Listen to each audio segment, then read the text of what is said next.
So, you've just wrapped up class and you're on your way back to your dorm. You really want to go hang out with your friends tonight, so you check your balance on your banking app. Oops. Looks like social hour will have to wait, doesn't it? To make college work, you need money and you need time, and we're guessing you don't have a lot of either. But what if you use the little time you have to increase the money that you get? With some smart decisions and the use of modern AI, it's perfectly possible for you to get started on financial growth with just a few hours a week. Now, let's start off with a reality check.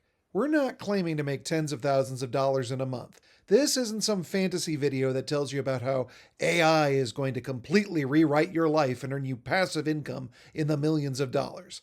No, what we're talking about are some simple, practical ways that you can use technology to better increase your cash flow at the moment. You have to understand that AI is not a shortcut, it's a multiplier of effort. It allows you to work smarter, not harder. So if you're looking for a magic wand, better keep looking. But if you're still with us, let's talk about how you can use technology to make some cash. There's two obvious roads to take. There's the freelancing with AI for those of you who are skilled writers, and then there's the video editing route for those of you who are more visually inclined. So let's start with the freelancing route. Students can often use AI to help write blog posts for businesses, social captions, even newsletters for small companies and businesses. AI won't write it for you. After all, we can tell when something is AI written. Instead, use AI for research, first drafts, overcoming that blank page paralysis. Use it as a jumping off point. Your job becomes editing, adding voice, understanding the client. You know, the human stuff. AI will never be able to quite replicate that. Once you're ready to go, you can look at platforms like Fiverr or Upwork in order to connect your services with individuals or businesses looking for help. These websites allow you to post yourself as a professional for hire, set your own rates, and connect with clients looking for help. You can also freelance as a graphic designer. Tools like Canva, which does include AI features, or even the Adobe family of products, lower the barrier significantly for graphic design. A student with decent taste and no formal training can still produce graphics, logos, even complete pitch decks for small local businesses. Again, AI is not going to do the work for you, but it can help jumpstart ideas or even refine your designs to make them more presentable. There's also the rather unusual approach for freelancers. You can offer to make yourself an AI whisperer. Small businesses know that AI exists, but they don't know how to use it or how to use it well. A student who spends a few weeks learning how to prompt effectively can offer that as a consultancy. You can show business owners and older employees just how to make AI work for them instead of against them. A second route that we talked about is video editing. This approach has a much higher ceiling for earnings, but it's also going to require more commitment on your part. Start with several AI-infused tools like CapCut.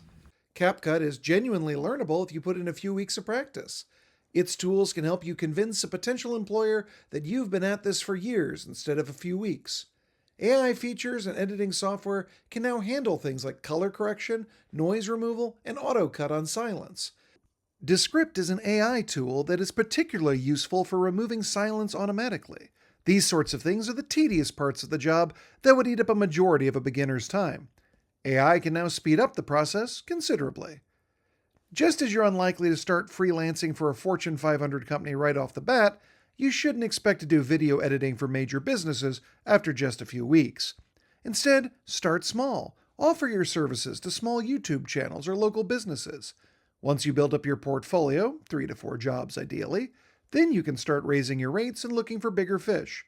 Your first few jobs will feel underwhelming and underpaid. That's normal. You're just starting off, but once you get going, video editing can command a large fee, especially for someone just starting out. If all of this sounds overwhelming, don't worry. It's really not. All I've described could take 5 to 8 hours in a week. We're talking about 1 hour to learn or practice the tool, 2 hours to find and communicate with the client, and 2 hours to work. It's nothing. That's an hour between classes a day. Definitely an achievable goal for any young student. Keep in mind that this, like all businesses, will start small.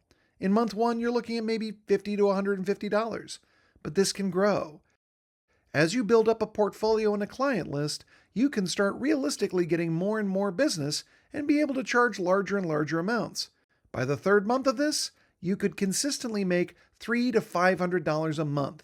More importantly, you're learning skills that will take you far after graduation. The future belongs to those who understand technology. By taking this in your free time, you're setting yourself up for exponential growth in the future. Like we said in the beginning, all college kids want more time and more money. While we can't help you get more time, we can use the little extra time you do have to maximize the money you can get. By taking the time to learn new skills and perfect your use of technology, you're setting yourself up for not only financial growth, but a brighter future after graduation as well.